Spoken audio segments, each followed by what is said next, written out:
let's make some coffee.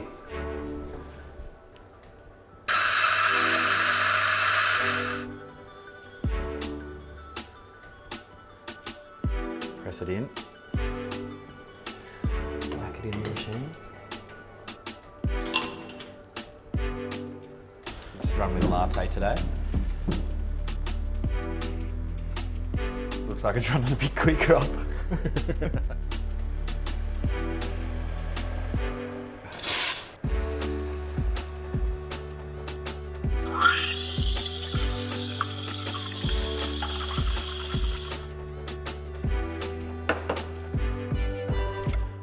I haven't quite mastered the coffee art yet, but all right, well, no hard feelings. I'm happy with any feedback. Not my best coffee.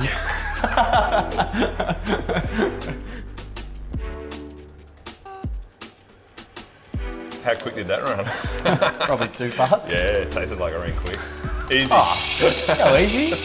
So what we can do, we can either do two things. We can either adjust the grind, kind of slow it down a bit, or we can put more coffee in. Probably the easiest thing to do is put some more coffee in before we start mucking around with the grind. Done. You got some scales? I do. Yeah, and that way then we can kind of understand that, well, if we got 20 grams in and it's still running fast, then we can just adjust the grind as we go, and then that's just going to tidy up the shots, nothing fierce, right?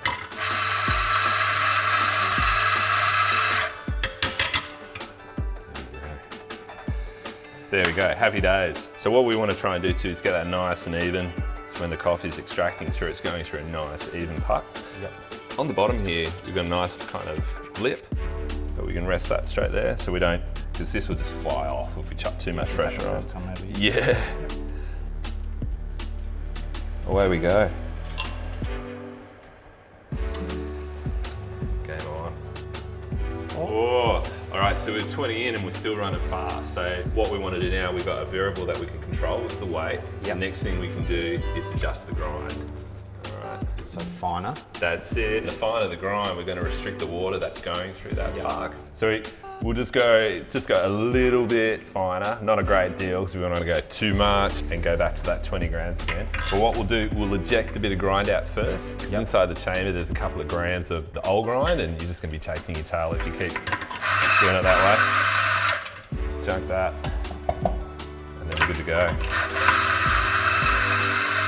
See now we're going finer, it's starting to clump just a little bit too. Yeah. So we don't want to go too much. There we go. All right. Spot on. And then with tamping, I mean, we just want to be, again, a little bit of distribution, but then straight up and down. Nice little twist to give it a polish. And then in we go. Beautiful. The mouse tail. Rat's tail, mouse tail. But it's just pouring nice and even. Yep. We're not getting too many white streaks, so it's not kind of streaking through there. That's when you get too much water channeling through the park. Yep. Yeah, we want to aim for around about 28 seconds in there and abouts. Beautiful. A nice kind of golden looking thing on top. Smell good. Oh, mate, happy days. Look at that. Cheers. That flavour's better. Yeah. Well, you're going to get the cut through now, aren't you? Milk was pretty good, eh? You kind of nailed that one. That's a positive. But the aim is to kind of get that milk spinning around nice and even without kind of getting too much aeration. And then all the way in. Like to get it on a nice little angle. And then you're just getting it spinning. Introduce a bit of air, let it catch up, stretch it again. And then when it's starting to get a little bit too hot to hold, then you game on. And that's it. And then, as you say, you just give it a little bit of a tap. All right, aim for the middle. A bit of jiggle.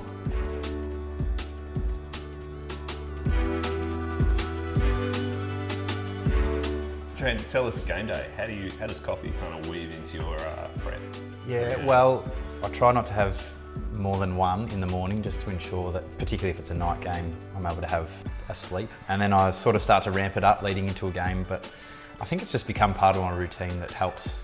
Almost because of that routine, I feel relaxed and calm. And you would think that the coffee actually is meant to spark me up, but it's sort of just part of that process that is just preparation. So first coffee experience, do you remember it? Yeah, I do actually. I hadn't ever touched it, and Dad was a big coffee drinker growing up. I loved the smell, but never really enjoyed the flavour. And I was first year at Richmond, over in Perth at the Crown Plaza, and I reckon I had 4 sugars in it. And it was just out of one of those machines that was outside our meeting room. And then from there, I'm not sure I could say I fell in love with it, because if you're having 4 sugars with your coffee, you're probably More in love with the sugar probably than the haven't coffee, been in love with it. But yeah, since that day, it's just been a big part of my life, and I think there's just something really unique and special about sitting there and having some quiet time and sipping on a latte or whatever your choice is. It's a good ritual, isn't it? Is that something that kind of, you just tuned in on now? Yeah, absolutely. Obviously, with the tips today, I look forward to fine-tuning my skills, but something for me is it's a big part of winning the morning, and I've found my spot out on the veranda there before the kids get up. I sit there, it's normally when it's dark, and that's just my time and me time, and it's a good way to set up your day and prepare for what's ahead. Easy. So with DC and everything that we do in the company, individuality expressed is something that means a lot to us, and we like to dive into cultures that are in and around coffee. So not just so much the coffee culture itself, but people that use coffee as a fuel for their creativity or their activity that they get through the day. So I guess that phrase, what does that kind of mean to you? Yeah, it's a really good question. And I think, if we had been 5 years prior to this day, I probably wouldn't have had the best answer. But for me, the journey I've been on personally, I've sort of lost myself to find myself again. And a big part of that is just celebrating who you are and not trying to be something you're not. And I think, particularly with social media and the world today, we all fall into that category of trying to be someone else rather than just really celebrating your own strengths and the person that you are. And as humans, we're actually bound together by our imperfections, not our perfections. And so how does that kind of roll into Posy Socks? Tell us a bit more. Yeah, well, I suppose the journey that I've been on from a personal sense, I wanted to share that with the everyday person. And I came across an Instagram message on the bottom of a foot of their socks, and it said, "More wine, please." And I was like, oh, how can the messaging that I've learned, that I feel is important, whether it's positive messaging or affirmations or just dialing up gratitude or kindness, I put them on the top of your socks. So then, as I said before, winning the morning and winning the day, first thing you do is put your socks on. It's a good reminder to then attack the day in a really positive way, and hopefully in some way, shape or form, we inspire one person to live a more positive life, but hopefully the many as well. Yeah, nice one.